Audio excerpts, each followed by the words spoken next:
Good morning, everybody. Good morning. Hope all of you all are doing okay. Yes. Okay. Good morning to all the students online. Nice to have all of you here. And thank you for all those who've joined in on the e-learning course as well. Okay, so can we go through a quick recap of what we did last week? Yeah. What did we do last week? What did we cover?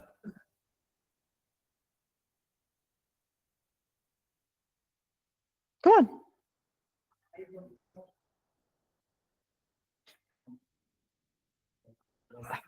Okay, the human functioning, 5 levels of human functioning. Okay. All right, that's what we covered. What else did we cover? We spoke about needs. Yes, we spoke about needs, that the attributes that God had given us as a result of the fall became needs, right? And what kinds of needs did we talk about? We spoke about 3 kinds of needs.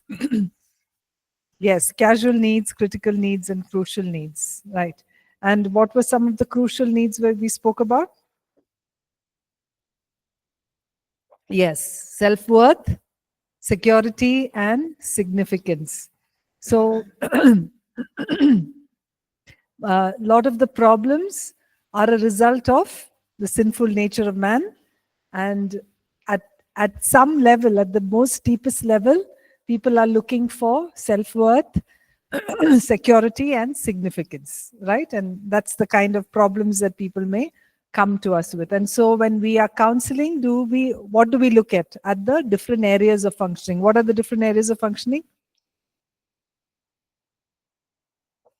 Sugat said that 5 areas of functioning. Physical being, spiritual being, rational being, Yeah. volitional being, Emotional, volitional. yeah, Yes. emotional. Yes. Very good. All right. Okay.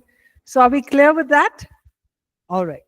So we're going to move on to the next part of the section, which is the counseling relationship.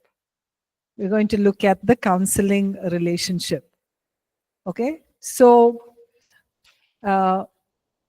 just like when you are, let's suppose you're in a business and you have a client and you have a businessman, right? What kind of a relationship is that? Excuse me. What kind of a relationship is that? It's a professional relationship, right? When you're going to a doctor, it's a patient-doctor relationship. Yes, right. So similarly, in a counseling in counseling, the whatever transpires between a counselor and a counselee is what and what happens within it and how it moves forward is what we call as a counseling relationship. It is the interaction between the counselor as well as the counselee. That's what we call as a counseling relationship. And in that relationship, there are some things that we need to keep in mind so that it helps or it brings about some change for the person who's coming to you. All right. Like, for example, we have a teacher-student relationship, right? Now, there may be certain characteristics or things that is needed from my end as well as from your end in order for us to have a good student-teacher relationship, right? Yes. So suppose I came here with, let's say that, I want to ensure that all of you have a miserable time. Are we going to build a relationship? No. Or you decide saying, okay, I'm going to have a lot of fun in class. I'll go do my own thing. I'll throw chalk. I'll throw tomatoes at my teacher. Is that going to build a relationship? No, right? So similarly, in between a counselor and a counselee, there is a relationship that is needed. Okay. And that relationship is not like a relationship you have with your family or with you have with your teacher. It's a very different kind of relationship. And that's what we are going to be really looking at. So what is the goal or the task of the counselor is to ensure that the person who's coming to you is able to discover areas of growth or areas of change, or be able to think or act in a positive way. So that is left to the counselor on how they create that relationship in that counseling room, so that the counselee is able to come to a place of growth and come to a place of change. Okay, so when you look at what are some of the functions, what is it that is important in a counseling relationship? You want to go and talk to somebody about some issue or some problem. What is one of the things that you will really look at when you want to go talk to somebody? Huh? Very good. Right? Confidence.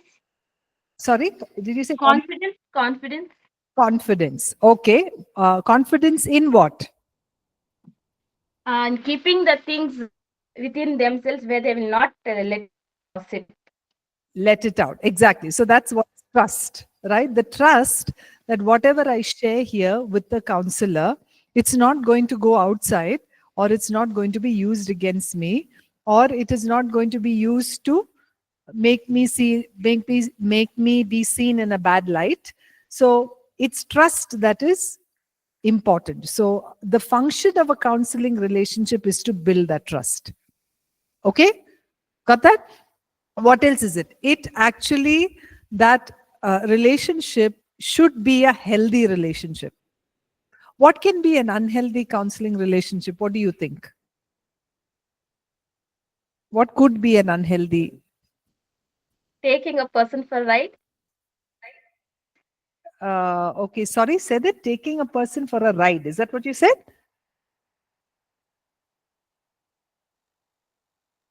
Okay, so one you said is there's no trust. All right, there's no trust. What else? What else makes it an unhealthy relationship, a counseling relationship? Maybe having a getting personally involved. Okay, very good. Having more involvement than what is needed, like a personal involvement, like you telling your counselee, I want to go to some place. Will you come pick me up and drop me there? So you're using somebody for your own personal needs, right? Or you're calling up your counselor and saying, I don't have enough money. You are a rich person. Give me some money. Right? Is it an unhealthy relationship? Yes. All right. What else could be unhealthy? Sorry? Being judgmental. Okay. All right. An unhealthy counseling relationship is also when you are doing something outside of your boundaries to do. Yeah, maybe controlling. Like, you want a say in the person's life, or you saying that, you must do it this way.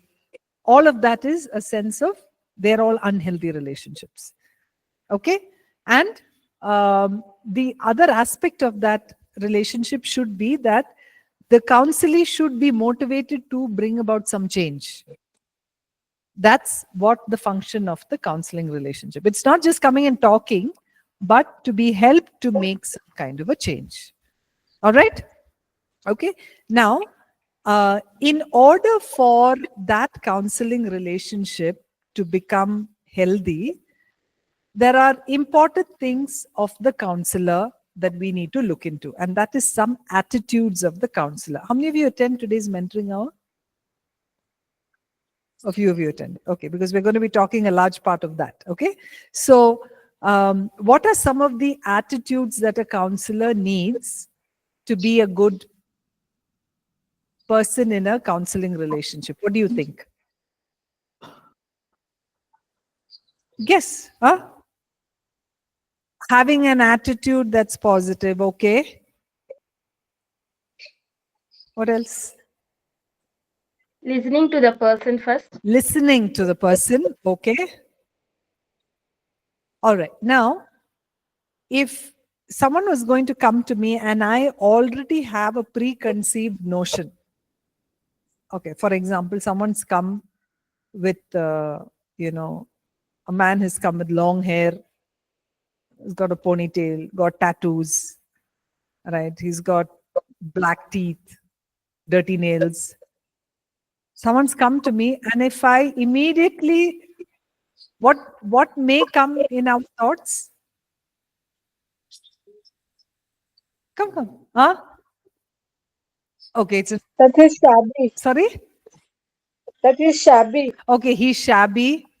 He has a lot of problems. No wonder he has so many problems. Yes.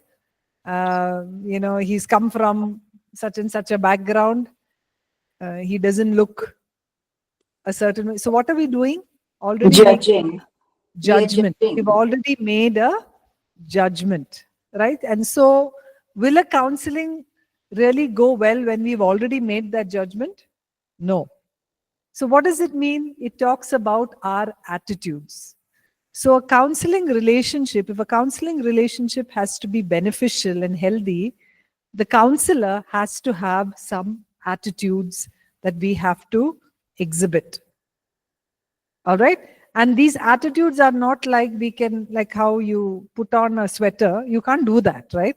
You have to work from within to change some of the way that you see a person who comes to you.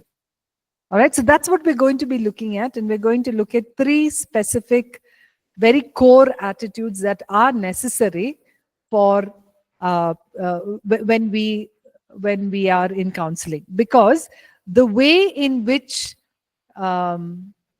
we exhibit our attitudes is how change will happen.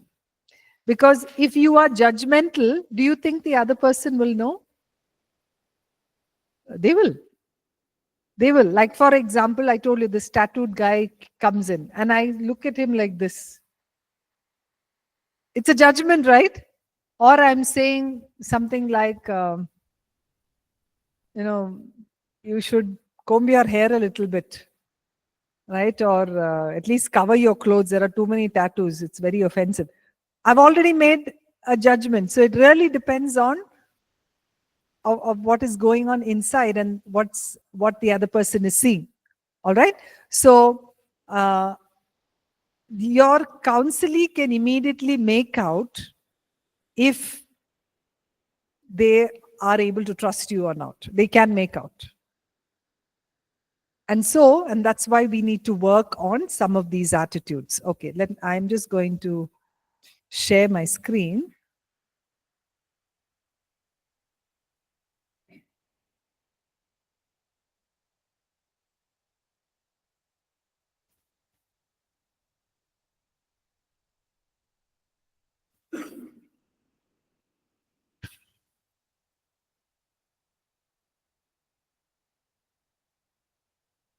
Okay, so we were looking at that counseling relationship and 3 important attitudes that we need to look at. So if you did follow today's mentoring hour, we spoke about one of it from that. I think someone's...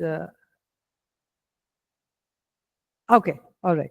So the first one that we are going to look at is empathy. Okay, empathy. I'm sorry if it is a repeat for some of you who must have listened to it in the morning, but nevertheless, it's always important. So, what does the word empathy mean? Okay, where you are actually putting yourself in another person's shoes, or you are seeing their experiences and their feelings from the way that they are seeing it. Okay, so you are sharing in their feelings and their experiences in the way that they are seeing it. Okay, I apologize to you students who are watching. I'm going to do an activity with my students here because for them to really understand. Okay, so what I want you to do is find your partner next to each other. I think there's one person who's gone. So partners, okay? Take a piece of paper. Each of you take a piece of paper. So Vimal, you and Prem can be. I'm sorry, Diksha, you'll be alone. Take a piece of paper And I want you to write something that you want your partner to do in front. I want you to write something that you want your partner to do here in front. Can be anything, whatever you like. Sing a song, moo like a cow, bray like a donkey, speak like a baby, whatever you want. I want you to write a chit about what. Don't show the other person, okay? Huh? You don't have a partner. Okay? Quickly. Like we used to do in school, no? We used to do in school. When you play, I don't know, passing the parcel. When you play, you'll write some naughty things inside just to make sure that the other person is doing that. So yeah, quickly. Anything it can be. Don't tell them. Don't tell them what you're writing. Okay? Finished? I hope you've torn out that paper. You finished? Take it out. Fold it.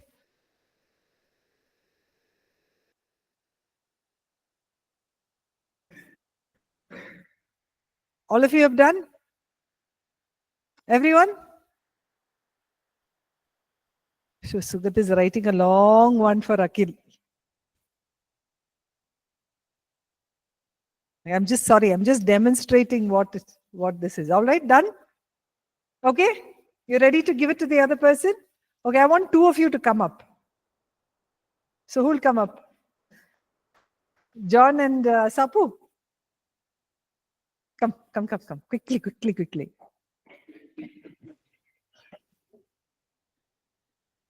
Okay. So, John, you've written something for Asapu, right? Asapu, you've written something for John. Okay. Now, what I want you to do, and none of you can change anything, okay? You are going to do what you have actually written for the other person. Okay? So, Asapu is going to do what you wrote for John. John, you are going to do what you wrote for Asapu. Asapu, what did you write for John? What did you write for John? Sound like a dog and a cow. Okay, so do that.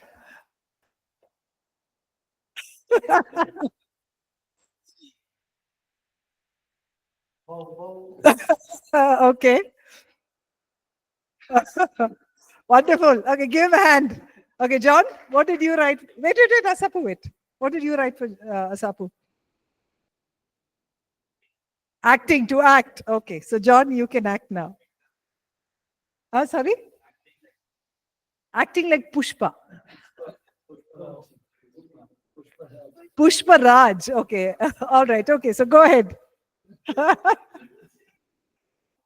No, then I'm asking you to do what you wrote for him.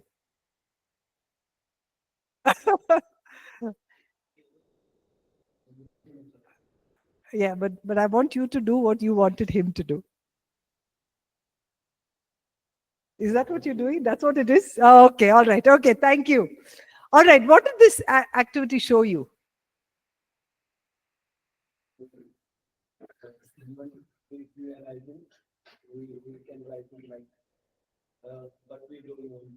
Exactly. So when you did this, you were saying, okay, let me, give the, what did you all write? Sorry, what did you all write for each other? Kunal, Kamal, what did you write for Rupas? Dance. Would you have danced? No. Rupas, what did you write? Huh? Didn't hear. What did I sorry to follow? Focus on studies. Okay. What did you write, Sugat? Breathing, morning exercise. Okay. What did you write, Akhil? Share a joke. Vimal, what did you write? Dance like a monkey. And Prem? Sleep. Sound like a sheep. Okay. So what did you all do over here? You all wrote something. Yes. And so what is empathy? Empathy is thinking, if Asapu has to dance like Pushparaj, how would he feel? Oh no, he may feel bad. I must give him something else that's easier. But that's not what we did over here. And I'm sure you all didn't expect, that same thing is going to come back to me, because you began to feel, how can I do it? So do you see? So I was just giving you this activity for you to understand what this empathy really means. To put yourself in the other person's shoes to know what they feel like. Right? Because if I put myself in John's shoes, I don't want to bray like a cow and do a donkey. I don't want to do that. It makes me look funny, right? But that's exactly what this empathy is about. Got that? Understood? All right. So in counseling, what are you doing? It's a way of being with the person so that you are in a place of understanding and in a place of listening. You're actually looking at their problem in the way that they look at it, not in the way that you look at it, or their experience in the way that they see it. So you're actually understanding what they are going through by being in their framework. And we will look about the word framework in our next class. Okay? Okay. So what are you trying to do through this empathy? What you're trying to do is to understand your counselee and let them know that what they are feeling, what they are going through is important. And what they are saying is understandable, that you are in a place of being understanding. So when someone actually understands you, you actually feel so much better about yourself. Okay, someone has understood me. That means I am worth understanding by that other person. And that's the attitude that we need to come with when we are in counseling. So what does this empathy do? Or what is the function of this empathy? Number one, it builds a very positive relationship. Okay. Number two, it helps your counselee go deeper into whatever their struggles or whatever their issues are.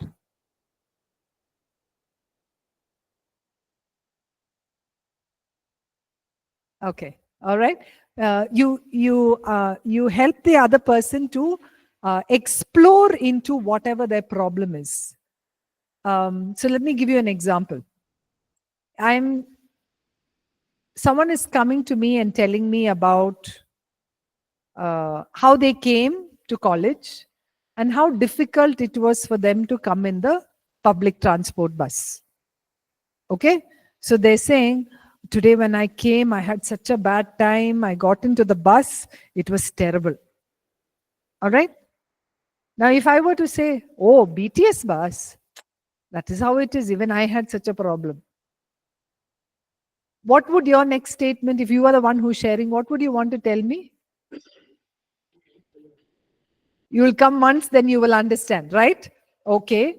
Or would you want to share more when I say, oh, BTS, sir, that is how it is. You have I been empathetic to really understand how difficult it was for you to come from Jayanagar to here?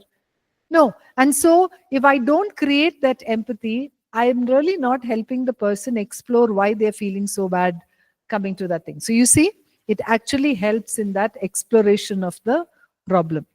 So that's why it's important. And not only that, you are providing that form of support to them that really helps them to understand their issues. So empathy is one of the biggest and most important attitude that as a counselor or as a human being in itself, we need to have. Okay. It also helps in our communication. So you're coming and telling me about the BTS bus, and I'm just looking at you very blankly.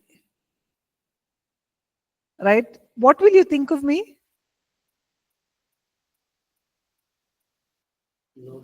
No concern, no care, no interest. So what happens? That communication breaks down, right? But when I'm saying, oh, you must have been very difficult, no, to come from there. You do this every week or every day. And so then the other person says, oh, someone's interested in me and I must communicate a little bit more. right? So it actually improves that sense of communication. It also helps the counselor to focus attention on that one issue that they're talking about. So empathy in itself is a extremely important aspect. Now, what's the difference between empathy and sympathy? Okay. Okay. Right. Yes. So again, if you were there in the morning, empathy is you are feeling with someone. And sympathy is you are feeling for someone. So it's like this. Someone is telling you about coming in the truck. Ayo, papa. You are feeling for someone. You're not really, your connection is not very deep. You haven't felt very deeply about it. That's sympathy. Right? Or, often because we are in this technology age, if you all are in groups, somebody passes away, what do you say? Condolences, condolences, so sorry, so sorry. You don't even know the person, you don't even know who passed away, but it's a formality. It's something that you are just showing, oh, so sad. But you don't actually feel that, isn't it? So that's what sympathy is. So sympathy does not bring about a deep connection. And so in counseling, sympathy is not what is required. It is empathy that is required. Okay. So again, if we were to look at some examples, I would say, let's say, I say, this morning, I had fever when I came in. All right. Give me a response. How will you empathize and how will you sympathize? Why did you come? You could have just stayed at home. Is that sympathy or empathy?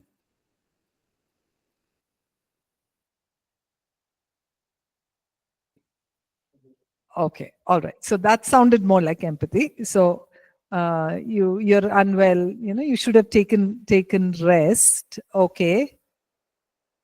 All right. Okay, there's a fine line with sympathy also there, right? Because what are you doing there in sympathy? What do you generally do? You give advice. You should have taken rest. You shouldn't have come, right? That's what sympathy is. But empathy would be, yeah. So you seem very unwell. Is there something I can do to make you feel better? Is there something that I can help you with? That would be empathy. You get the difference? All right. So in counseling, you shouldn't be sympathizing. So what's this? It is to see what they are going through as if you are going through it yourself, to experience it in the way that you are going through it yourself. So one formula that you can use for empathy is, if you look into your screen, it is you feel dash because dash. Okay, it's like it's something that you can remember to do. So let's take a few examples. I'm telling you about, I tell you about how difficult it was for me to get up in the morning today and come here to college. Okay, I'm saying it was very difficult for me to get up this morning and come here at 7 o'clock, 7:30. It was very difficult for me. So how can you use this formula to empathize? You can see the formula on the screen. That's all right? Okay. So how would you use this to empathize with me?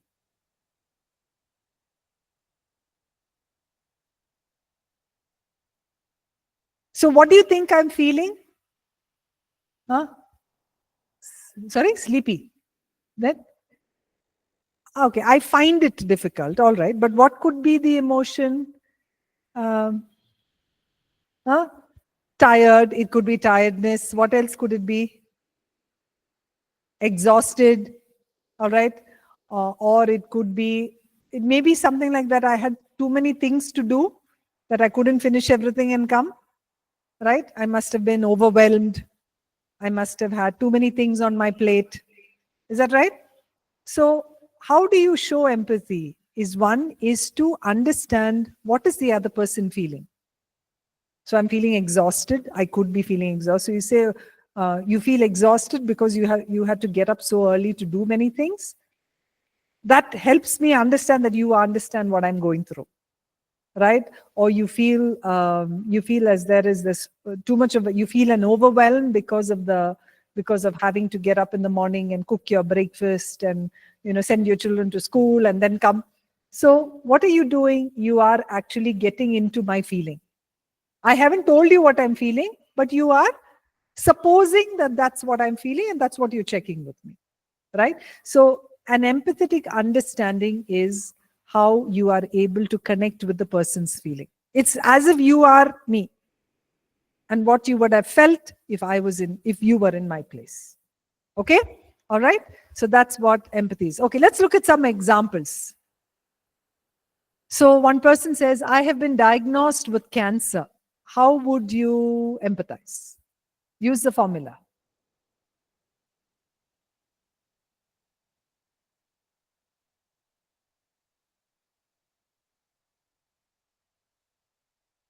Come on, come on, come on, come on. How would you use the formula? You must be feeling very disheartened. Nice, one sec. Yeah, say that again. You must be feeling very disheartened with your diagnosis. Yes. Very good. Excellent. Right? Okay. What did you have to say, Vimal? Say. It's okay. Don't worry if this is how you're learning. Okay. So what would that be? So you are actually telling the person why they got cancer. Right? So you're saying you are like this because you didn't take care of yourself. So it's a judgment, right? It's a judgment because you have gone beyond to try and find out why. That's not the point. Is to what would you like to hear if you had cancer? Huh? Okay, words of motivation. What else? Huh? God will heal you. Okay. So I want you to think of you just got a diagnosis of cancer. I've just got to know I got cancer and coming out of the room. I myself am not yet processing what I heard. So I'm in shock. Okay. So if you need to empathize, what would it mean? Sister, I would say I can imagine what you're going through. Okay. And is there anything I can help you with? Wonderful. So it's not about the cancer or anything. It's about what could that person be feeling if they got a diagnosis of cancer. You seem really shocked. Or maybe I would say, I can't imagine what you're going through. I don't understand what you're going through, but I know it's sounding very, very difficult. But I'm here with you. Right? So your goal is to step into how they are feeling, not what they're going to do. It's stepping into what they're feeling. Okay, let's look at the next one. My son didn't do well in his second PU exams. Use the formula. You feel, what could this lady be feeling? Sad.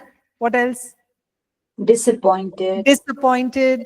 Upset, right? So I'd say something like, you seem very disappointed at your son's results. Right? Am I trying to empathize? I'm trying to see what she may be going through. Right? Okay, next one. I can't live another day with my husband. Frustration. Yes, there may be frustration. Very good. What else can you pick up from this one line? Hurt, anger, yeah, a sense of letdown. Yes. So this is what she feels. Sorry? Hopeless. Hopeless, right? So this is what you're communicating. You're not making a judgment about whether she should live or not live. Nothing. You're just saying, you sound really hopeless, you sound really angry, you sound frustrated, you sound fed up of what you are going through right now. That's what empathy is, to be able to get into the feelings of the other person. Okay? So that's the first attitude of empathy. Okay, let's look at the second one. The second one is what we call as unconditional positive regard. What do you mean by unconditional? We keep talking about this word. What's this word unconditional mean? Yeah, there is no condition. there is nothing that will keep me from regarding you positively. Nothing you have done, nothing you say, nothing that your life has will keep me from regarding you positively. Is this a biblical concept? Yes? Okay. Yes, sister. Yes. So let's look at John chapter 13, verses 34 to 35. It says, "A new commandment I give to you, that you love one another, just as I have loved you, you also are to love one another." How did God love us? Unconditionally. We were all sinners, but yet He loved us. Right? So what are we called to do? Without any condition of acceptance, that is what unconditional is, not having any condition of acceptance. You should be A, B, C, D. You should be like this, only then can I accept you. So there is no condition. It is unconditional, positive, meaning where you are accepting someone for who they are, for what they are created for the dignity that they have. Remember, we spoke about dignity. A person has dignity, but at the same time is wicked and depraved. But we look at a person with the way God sees us, which is with that dignity. And regard is to respect and care for them as a person. So that's the second attitude. No matter what the person comes to tell you, whether they are in an adulterous relationship, whether they are in any kind of addiction, whether they have been murderers, whether they are liars, whether they are homosexuals, whatever they are, you consider them unconditionally, show them that positive regard. That's the second attitude of having the attitude of a counselor in your relationship with your counselee. So this is an attitude. It is a feeling. It's a mindset. It's not something that you can do differently, right? Because if you are thinking a certain way, that thinking is going to show out in your actions. Now, for example, there are two students here. I like one more than the other. But then I am saying, no, both of you all are equal to me. But every time I come, I only positively regard one student. Doesn't it show that my actions are not in tune with what I'm saying? Right? My attitude is not in tune with what I'm saying. Right? So this is something which is a mindset, which is something that we need to build. What are we doing? It is showing support and acceptance of the person, no matter how the person behaves. So we are disconnecting the two. A person comes with a behavior and with a identity or a personality. When we call a person a liar, what are we doing? We're saying that we've given the person a label, right? A judgment. But I'm saying this is a person who is addicted, or this is a person who does lie. So in that way, there is no judgment given to the person. It's only seen with the behavior. But no matter what, you are regarding the person for who they are. So does it mean that if I regard the person, that means I am accepting their behavior? No. All right. So that's what unconditional positive regard is. Okay. It is an attitude of respect. It brings acceptance. It brings warmth. It is prizing someone who has certain value. Okay. So why is it important? Why is this unconditional positive regard important? Because only when someone feels accepted by others do they begin to bring about some form of change and a sense of value for themselves. Okay?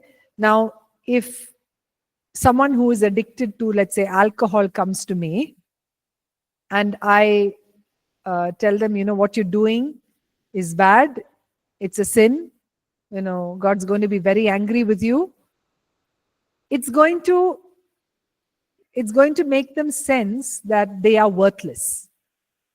Now, that doesn't mean what I didn't speak is not the truth. It is the truth. But the truth has a time. The truth has a position. So before you release the truth, you need to come to a place of showing that sense of grace, that mercy, that compassion. Because without that, it just becomes like a set of behaviors that need to change. Okay? So it is important because you help them to understand that there is a sense of worth and value in them that can bring them to a point of change. Okay. Why is unconditional positive regard crucial? Because sometimes you may be the last chance for them to think and say, okay, this is the last time I'm going to meet somebody. Because in a situation that, let's say, a person with addiction, he's gone to help to many, many people. And whoever has gone to, who he has gone to for help has shown some form of judgment. All right? And unconditional positive regard is so important because they may in their hearts think, okay, this is the last time I'm going to seek help. If I'm not going to be regarded, or if I'm always going to be judged, I don't want to take help anymore. So you may be that last person where they are able to see that change. And when you are accepting them, it becomes a starting point for them to change. Because they may be thinking, okay, think about this. When you went to God with whatever sin you had, right? Knowing that, especially some of those sins that you've done repeatedly, when you go to God at a point of time, you begin to see that, God loves me so much that He's forgiven me. I need to bring about a change. Doesn't that motivate you to change? That's similar here. So when you are accepting them, it creates that space to change. Okay, that's what unconditional positive regard is. Yeah. Okay, it's like a last resort. Yeah. Okay. So always remember, when someone is coming to you, probably in their mind, you are that last resort. And it is important not to push them away in that judgment, but to accept them as people. All right? Okay. So let's look at some examples. Second example, I know this may sound shocking to you, but I am in love with this person secretly ever since I have been married. How would you show unconditional positive regard? The second one.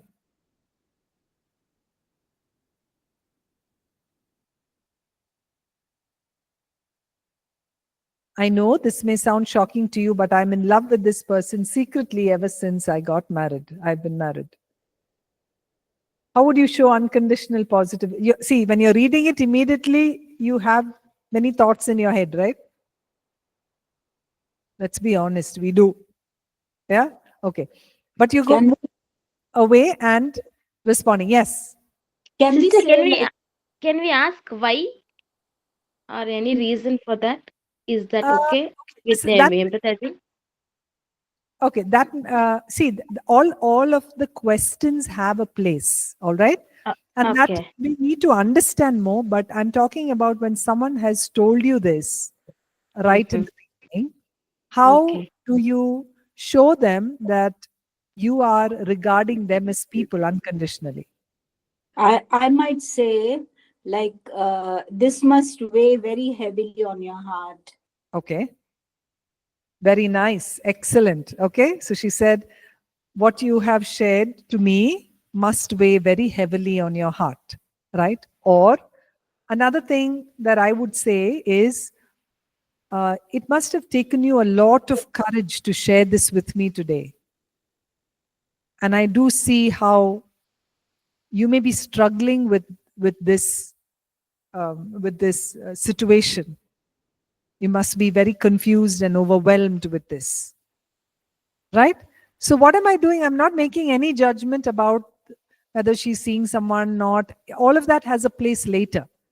But right now, it is unconditionally regarding her. The very fact she came, she spoke about this, she's told me this, in itself, I'm showing her that what you did is good, or what you're feeling is something I'm able to experience and see that it hurts. All right? Okay? Or let's look at the first one. I'm a hopeless mom. I just lost my temper with my toddler. How will you respond? Come on. I want you all to think. You must feel so exasperated. Okay. All right. Wonderful. You look really exasperated, or you feel really exasperated. So she's already given you a feeling there, hopeless. Right? You also say it's like, yes, I understand this is common these days for the next generation to. So that again becomes sympathy. Because you, through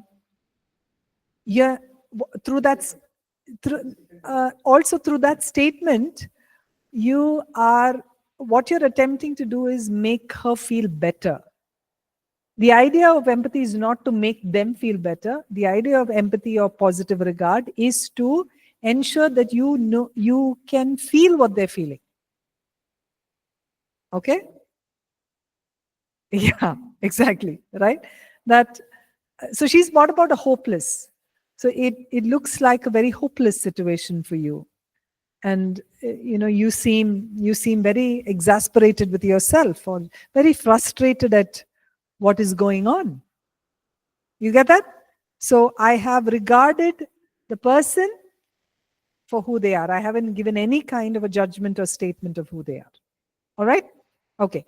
The last one is called genuineness or congruence. Genuineness or congruence. So what does that mean? So you should remember that there are two states that is there. There is an outer state and an inner state.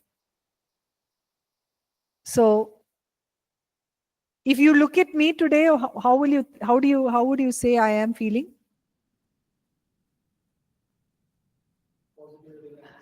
Okay, positive, relaxed, calm.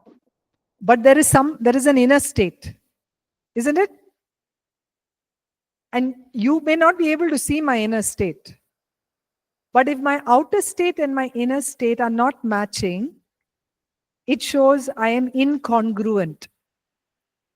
That is, I am not actually exhibiting what I'm feeling inside on the outside. Okay? Like for example, I'm saying, I am so happy today. It doesn't look as if I'm happy, right? I've said something, but my face doesn't show it. And that's what is incongruence, or in being ingenuine. So how does that matter for a counselor? So what is genuine? It's a state of being where outward responses match with your inner feelings. So my counselee is telling me a very difficult story. And I have switched off. And I'm saying, oh yes, I understand. But actually I have no understanding. That shows I am being in other words, a hypocrite. But the attitude of a counselor is to be honest with what you are going through also. So if I have switched off, it's genuine on my part to tell my counselee, there are a lot of things weighing on my mind right now, and maybe our conversation is not going to be helping you. So can I have a 2-minute break and may I come back? All right? Or there may be times what you're sharing with me seems very overwhelming for me because it's bringing back some recent memories for me. Can would you be okay if I asked someone else to see you? Okay, so the feeling that you as a counselor is experiencing is what you are making aware to the other person, and you are able to communicate that appropriately. So what you're feeling and what you're saying is the same. Okay, all right, we'll take a break now. We'll come back and finish this attitude when we are back.